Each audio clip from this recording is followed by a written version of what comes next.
오늘은 본문의 말씀을 통하여 하나님을 잊지 맙시다라는 주제로 말씀을 나누도록 하겠습니다. 제가 말씀드렸잖아요. 휴가철이 되고 분주하게 되고 또 여름이 되다 보면요, 그런 사람이 좀 분주한 삶에 처하게 되다 보면 뭔가를 하나 빠뜨리고 잊어먹는데, 많은 성도들이 보면 이 신앙이나 하나님에 대해서 잊고 살 때가 있어요. 그래서 여름에 우리가 하나님 앞에 놀러 가는 것도 좋고 가족과 시간을 보내는 것도 좋고 쉬는 것도 좋지만, 하나님을 잊지 말고 하나님의 믿음으로 살자고 이러한 시리즈로 전하고 있으니까 여러분들도 하나님을 진정 잊지 마시기 바랍니다. 여러분, 오늘 본시는요, 다윗왕 시대의 성가대 대장을 지낸 아삽이라는 사람이 쓴 시로, 그는 하나님께 제사 드릴 때 찬양을 인도했던 사람입니다. 그런데 아삽이 하나님께 제사 드리며 찬양을 인도할 때 봤더니 이스라엘 백성들이 그가 처음 찬양 성가대 대장 대원으로 섰을 때 그때보다 나이가 먹고 시간이 지날수록 그 이스라엘 백성들도 점점 더 하나님께 대한 열정과 사랑을 잊어버리고 감사와 은혜도 잊어버리고 또한 신앙의 순수함과 기쁨을 잃어버린 채 점점 형식적으로 예배를 드리고 있었습니다. 그래서 그런 모습을 보고 너무나도 안타까운 마음으로, 너무나도 속이 상해서 우리가 다시 하나님께 믿음으로 나아가자, 진정 하나님을 잊지 말고 진정 하나님을 사랑하자는 마음으로 쓴 시가 바로 본시입니다. 여러분, 그렇다면 우리들은 어떠하신가요? 하나님께 예배 드릴 때 신령과 진정으로 예배 드리고 계십니까? 또한 주님의 사랑과 은혜가 감사해서 나의 온 정성을 다하여 하나님께 감사하며 예배 드리고 계신가요? 또한 기쁨과 감격 속에 열정적으로 예배 드리며 우리가 진정 순수한 신앙과 순수한 믿음으로 하나님께 예배 드리고 계십니까? 아니면 점점 더 매너리즘에 빠져 형식적으로 예배 드리고 계시지는 않습니까? 혹여라도 예배에 참석하는 것만으로 신앙의 의무를 다했다고 스스로 자유하거나 아니하고 계시는 분은 계시지 않습니까? 여러분, 우리가 이렇게 형식적으로 예배 드리다 보면요, 결국은 하나님을 잊어버리게 됩니다.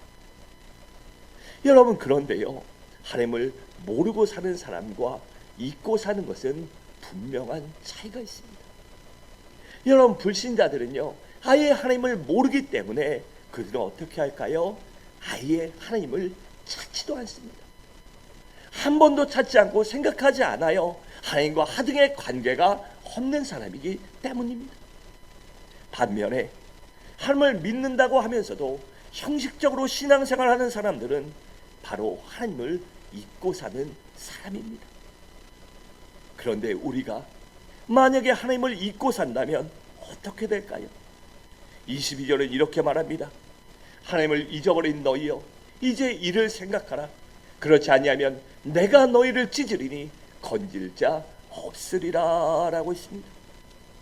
그러니까 하나님을 잊고 살면 먼저는 영적인 탈진 상태에 빠지게 돼서 영적인 힘과 능력과 권능을 모조리 잃어버리게 되는 것입니다. 우리가 살다가요, 심한 운동을 하거나 아니면 일을 막 하다 보면요, 어떨까요? 이 탈진에 빠지게 됩니다. 운동을 막 1000m 달리게 하고 나면 기력이 빠지고 힘이 빠지고 수분이 빠지고 해서 그냥 눕고 싶고 퍼지잖아요. 일도 막 하다 보면요, 그렇게 탈진됩니다. 그런데 신앙생활은요, 열심히 하면 탈진되는 것이 아니라 하나님을 잊고 살다 보면, 형식적으로 신앙생활하다 보면, 그냥 교회에 나오는 것으로 만족하고 아니하고 살다 보면 영적인 탈진에 빠져서 아무것도 할 수 없는 영적인 무능과 영적인 약함에 빠지게 된다는 것입니다. 그래서 영적인 힘을 잃어버리면 점점 주일 성수도 귀찮아집니다. 그리고 예배 드리는 것도 귀찮아져요. 그리고 찬송할 때도 찬송 부르는 것이 귀찮아집니다. 그럴 때로 성도들 보면 입만 뻥긋뻥긋 하는 분들이 있어요. 몰라서는 어쩔 수 없습니다. 배우면 되니까요. 하지만 알면서도 그냥 대충 하면요, 그것이 바로 귀찮기 때문이에요. 또한 말씀 듣는 것도 귀찮아지고 말씀 보는 것도 귀찮아지게 돼요. 그러다 보니 봉사와 하나님께 헌신하고 충성하는 것도 귀찮아지게 되는 것입니다. 그러면 어떻게 될까요? 그 상태에서 내가 영적으로 빨리 정신 차리고 성령님의 음성에 아멘으로 화답하고 믿음으로 일어나 달려간다면 일어날 수 있지만, 그 상태로 계속 내 신앙을 내버려 둔다면 종국에는 교회 나오는 것도 예배드리는 것 자체가 귀찮아지고 싫어지게 됩니다. 그래서 우리들이 하나님을 잊고 살면 삶도 점점 황폐하게 됩니다. 그래서 삶 가운데 감사와 기쁨이 사라지고 의욕도 사라지게 됩니다. 대신에 불평과 원망이 늘어나고요, 또한 한숨만 늘어나는 삶을 살게 됩니다. 예, 우리가 살다가요, 부부싸움 해보셨죠? 아니면 아이들하고 문제 있을 때 어떻습니까? 한번 하고 나서 지나면 괜찮지만 몇 날 며칠 막 싫은 소리 해보세요. 그러면 한숨만 납니다. 저도 예전에 부사역자 생활을 할 때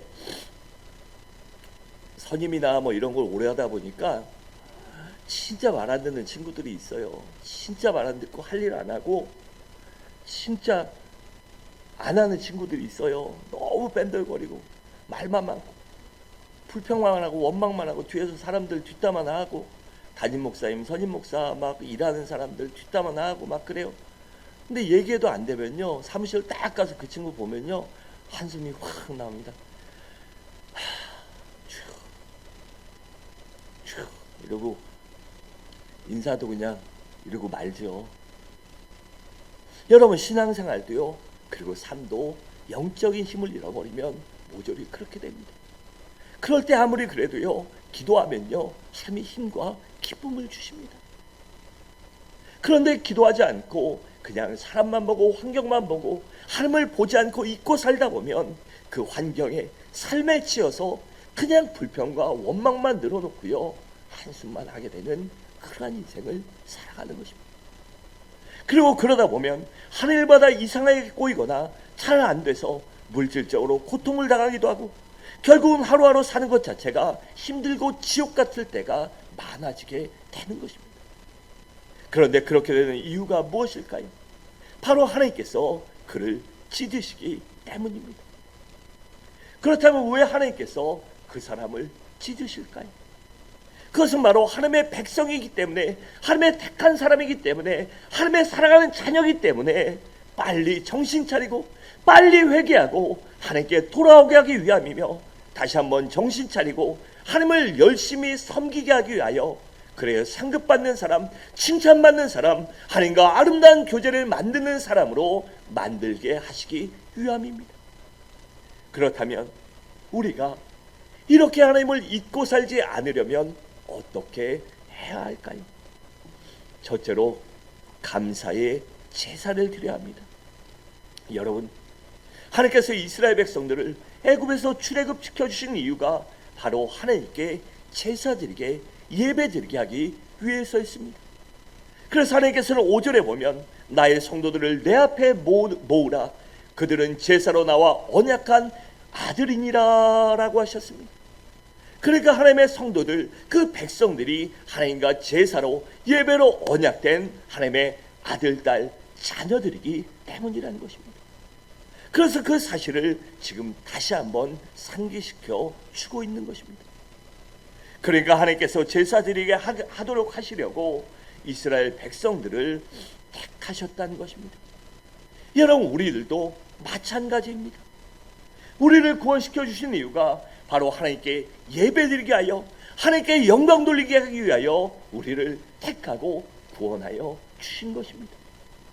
그런데 문제는 이스라엘 백성들이 그 사실을 머리로만 알았지 가슴으로 알지 못하고 가슴으로 생각하지 않고 하나님의 은혜를 잊고 살았기 때문에 시간이 이를수록 점점 더 형식적으로 제사를, 예배를 드렸다는 것입니다. 그래서 그리 어느 지경까지 갔냐면 무조건 짐승을 잡아 그 피만 드리면 된다는 식으로 그렇게 전락하고 말았던 것입니다. 그런데 하나님께서는 그런 이스라엘 백성들의 모습에 실망하실 뿐만 아니라 분노하셨습니다. 온 세상이 다 내 것인데 너희가 그렇게 형식적으로 드리는 짐승의 피를 내가 기뻐하겠느냐?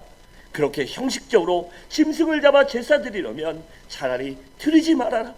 그것이 너와 나를 위하여 더 좋다라고 말씀하셨습니다. 그래서 13절은 이렇게 말씀합니다. 내가 숫소의 고기를 먹으며 염소의 피를 마시겠느냐라고 했습니다. 여러분, 하나님은요, 제사 받으시기를, 예배 받으시기를 기뻐하십니다. 하지만 형식적으로 드리는 제사는 하나님이 절대로 기뻐하시지 않습니다. 그래서 호세아 6장 6절에서는 이렇게 말씀했습니다. 나는 인애를 원하고 제사를 원하지 아니하며 번제보다 하나님을 어떻게 해요? 아는 것을 원하노라라고 했습니다. 그러니까 하나님을 알고 그 하나님을 안 하나님, 전능하신 하나님, 온 우주의 주관자신 하나님, 나를 택하신 하나님을 알고 그 하나님께 감사하고 진정으로 예배드리라고 한 것입니다. 여러분, 그렇다면 하나님께 진심으로 받으시는 제사는 어떤 제사일까요? 그것은 바로 우리가 감사한 마음으로 드리는 제사입니다. 14절은 이렇게 말합니다. 감사로 하나님께 제사를 드리며 라고 했고, 23절은 감사로 제사를 드린 자가 어떻게 해요? 나를, 하나님을 영화롭게 하나니라고 했습니다. 그러니까 감사한 마음이 없는 제사 예배는요, 하나님께 영광 돌리지 못한다는 것입니다. 여러분, 그래서 감사는 하나님께 연락되는 제사의 핵심이요, 가장 기본이 되는 요소입니다. 그래서 우리는 나 같은 죄인을 구원하신 은혜가 너무나도 감사해서 감사한 마음으로 하나님께 예배드려야 합니다. 또한 지금까지, 오늘까지 나를 지켜주시고 인도해 주시고 모든 것을 채우시고 공급해 주신 은혜가 감사해서 그 은혜가 너무나도 감사해서 감사한 마음으로 하나님께 예배드려야 하는 것입니다. 또한 앞으로도 주님께서 나의 인생을, 우리의 남은 인생을 책임져 주시고 끝까지 인도해 주시고 믿는 믿음으로, 그 믿음으로 감사함으로 예배 드려야 합니다. 그래서 예배 드릴 때 찬양도 감사한 마음으로 찬양해야 하고 기도도 감사한 마음으로 해야 하며 헌금과 봉사도 감사한 마음으로 할 줄 알아야 합니다. 그래서 골로새 3장 15절은 이렇게 말씀합니다. 너희는 감사하는 자가 되라라고 했으며 17절에서는 또 무엇을 하든지 말에나 일에나 다 주 예수 이름으로 하고 그를 힘입어 어떻게 해요? 하나님 아버지께 감사하라고 했습니다. 여러분, 하나님께 감사한 마음으로 예배드리는 자가 하나님을 잊지 않는 자임을 기억함으로 날마다 감사한 마음으로 그 은혜를 생각하며 예배드리는 여러분들 되시기 바랍니다. 둘째로, 하나님과의 약속을 지켜야 합니다. 14절은 이렇게 말합니다. 지존하신 이에게 내 소원을 갚으며 라고 했습니다. 여러분, 형식적으로 신앙생활하는 사람의 특징이 무엇일까요? 그것은 바로 부도수표를 남발한다는 것입니다. 그래서 하나님과의 약속도요, 아주 쉽게 합니다. 그렇게 쉽게 하다 보니 어기는 것도 식은 죽 먹지 하고 그렇게 하나님 앞에 불성실한 사람이 됩니다. 여러분, 사람과의 약속은요 어떻습니까? 부부와의 약속, 자녀와의 약속도 안 지키면요 저희 아이들은 얘기합니다. 아빠 이러고 얘기해요. 엄마한테는 특별히 더하고. 그런데 하나님은요 그거 갖고 뭐라고 하지 않으시지 않습니까? 그러다 보니 뭐라 하지 않으니까 더 쉽게 생각하고 더 불성실한 신앙이 되는 것입니다. 여러분, 이스라엘 백성들이 그들의 신앙이 형식적으로 점점 더 흘러가다 보니 종국에는 제사만 하나님께 형식적으로 드린 것이 아니라 하나님과의 약속도 형식적으로 지켰습니다. 그래서 아예 그 약속을 잊어버리고 지키지 않게 됩니다. 이스라엘 백성들이 하나님께 제사 드리며 하나님 앞으로 말씀대로 살겠습니다. 거룩하게 살겠습니다. 안식일을 지키며 온전한 11개월 드리겠습니다. 또 구제도 하며 우상 숭배를 하지 않으며 하나님보다 다른 것을 그 하나님 자리에 놓는 그러한 범죄를 행하지 않겠습니다. 또한 윤리 도덕적으로도 깨끗하게 살겠습니다 라고 그렇게 하나님께 약속했습니다. 하지만 시간이 지나며 그들은 그 약속을 지키지 않고 그 약속한 것 자체도 망각한 채 여전히 세상 사람들과 똑같이 동일하게 살아가고 말았습니다. 그래서 하나님께서는 그런 이스라엘 백성들을요 뭐라고 부르신 줄 아십니까? 악인이라고 부르십니다. 우리 16절에서 21절을 함께 읽겠습니다. 시작.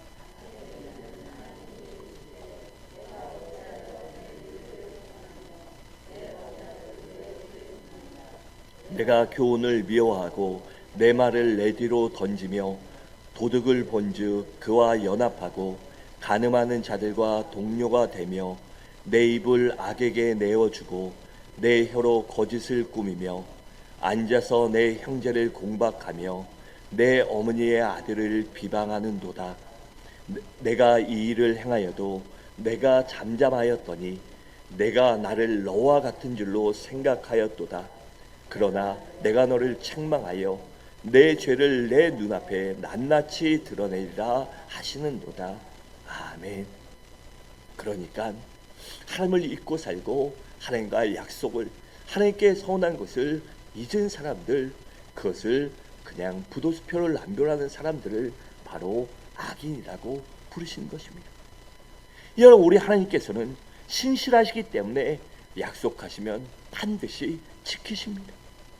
그래서 우리 그리스도인들도 하나님의 자녀들에게 아버지 하나님을 닮아 하나님과의 약속을 신실하게 지킬 줄 알아야 하는 것입니다. 하나님은 그것을 우리에게 원하시기 때문입니다. 그래서 민수기 23장 19절은 이렇게 말씀했습니다.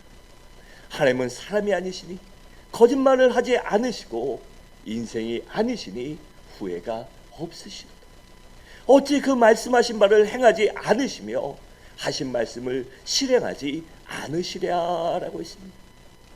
바라건대 우리 성도님들은 이러한 신실하신 하나님을 믿음으로 인하여 진정 신뢰함으로 인하여 하나님과의 약속을 믿고 하나님과의 약속을 준행하시기 바랍니다.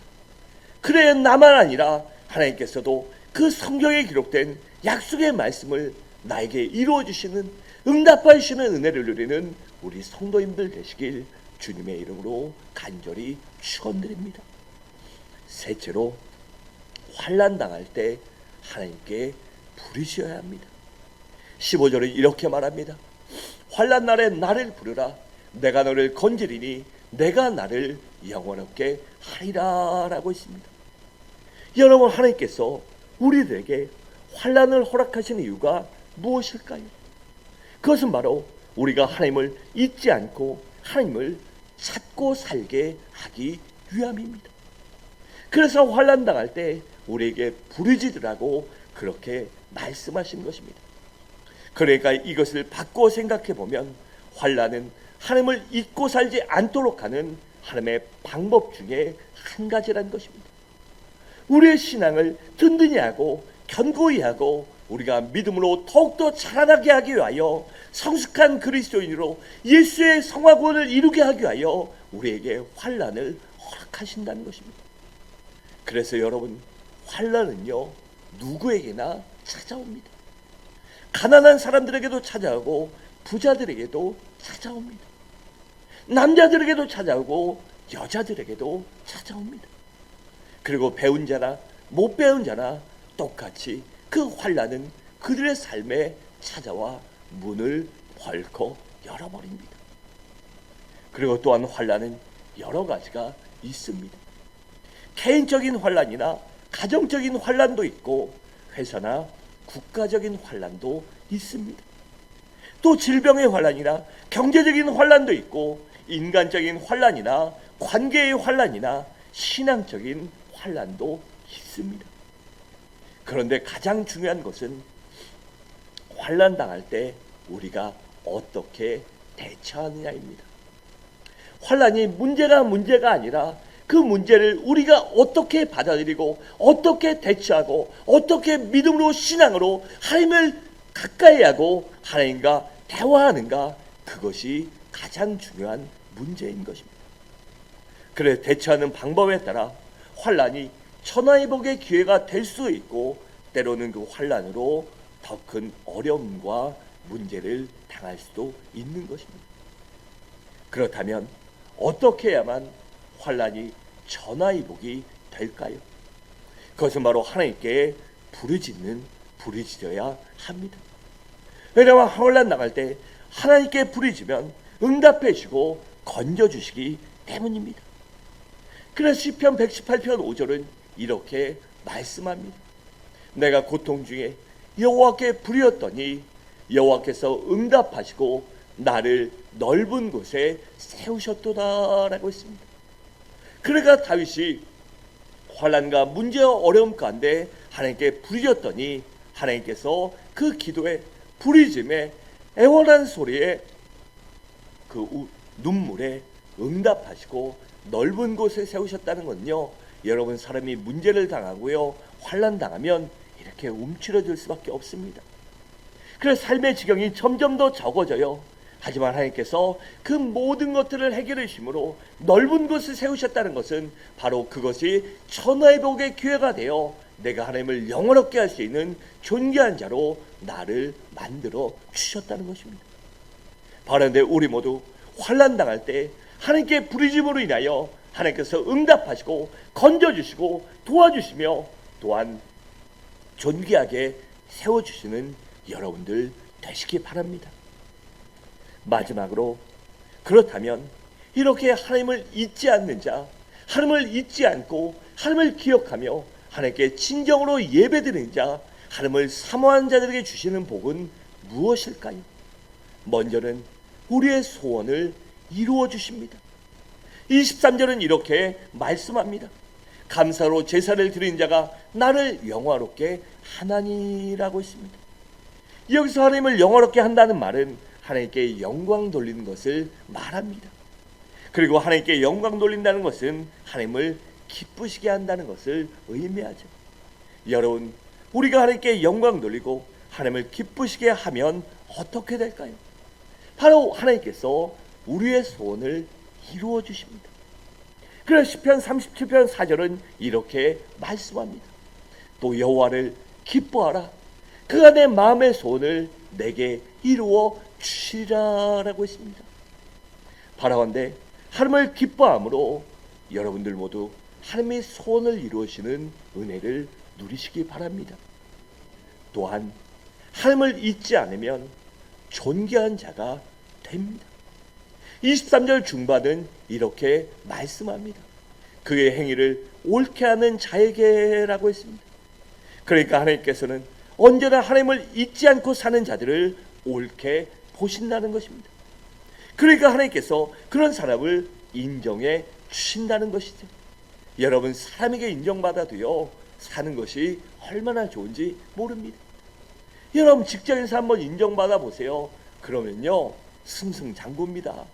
직장 생활하는 게 얼마나 좋은지 모르고요, 하다 보면 진급도 되고 월급도 많아지고 배우도 받고 이러다 보니요 내가 잘 되면요 가족들도 잘 되게 됩니다. 그런데 하나님께 인정받으면 그것보다 더 은혜를 주시지 않겠습니까? 여러분, 우리가 하나님께 인정받으면 그래서 하나님이 우리를 형통케 하시고 존귀한 자로 만들어 주십니다. 사무엘하 7장 9절을 함께 읽겠습니다. 시작.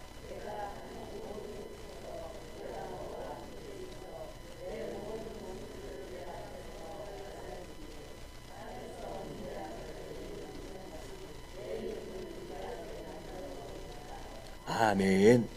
그러니까 하나님께서 다윗에게 이렇게 해주셨다는 것입니다. 바른데 우리 모두 믿음으로 사랑함으로 하나님을 잊지 않음으로 하나님께 감사함으로 하나님의 존귀한 자로 만들어주시는 여러분들 되시기 바랍니다. 또한 하나님을 잊지 않으면 하나님이 구원하여 주십니다. 23절 마지막은 이렇게 말합니다. 내가 하나님의 구원을 보이리라 라고 했습니다. 그러니까 하나님을 잊고 살지 않는 자들을 하나님께서 건져주시고 구원시켜 주시겠다는 것입니다. 그렇다면 우리를 어디서 구원하실까요? 가난에서 구원하시고 질병에서 구원하여 주시며 위기와 재앙과 환난에서 건져주십니다. 또한 고통과 저주와 억울한 일에서 우리를 건져주십니다. 또한 두려움과 불안에서도 우리를 건져주시고 우리를 괴로움에서도 건져주십니다. 여러분 믿음으로 살면요 하나님이 이처럼 모든 것에서 건져주시고 해방시켜 주시고 자유를 주시고 승리케 하여 주십니다. 그래서 믿음으로 인내하며 믿음으로 하나님만 끝까지 바라봐야 하는 것입니다. 우리 모두 그렇게 하나님을 잊지 않고 하나님께 소망을 두고 하나님을 바라보는 삶으로 인하여 하나님이 모든 문제와 어려움에서 구원하시는 은혜를 누리시기 바랍니다. 사랑하는 성도들은 말씀을 마치도록 하겠습니다. 하나님께서 원하시는 것은 우리들이 내가 항상 하나님을 잊지 않고 살아가는 것입니다. 매 순간마다 하나님을 기억하며 매 순간마다 그 말씀을 바라보며 매 순간마다 진정 하나님께 그 영원한 나라의 소망을 두며 살아감으로 하나님과 함께하기를 원하십니다. 그 방법이 무엇이냐면 바로 항상 하나님께 감사한 마음으로 예배드리는 것이며 하나님과의 약속을 지키는 것이며 우리가 영적으로 깨어 기도하는 것입니다. 우리 모두 이런 가운데 이렇게 하나님께 주신 그 방법을 믿음을 지키는 가운데 하나님께 복을 받아 소원이 성취되고 존귀하게 되며 환난에서 건져주시는 은혜를 누리는 서부중앙의 모든 성도님들 되시기를 주님의 이름으로 간절히 축원드립니다.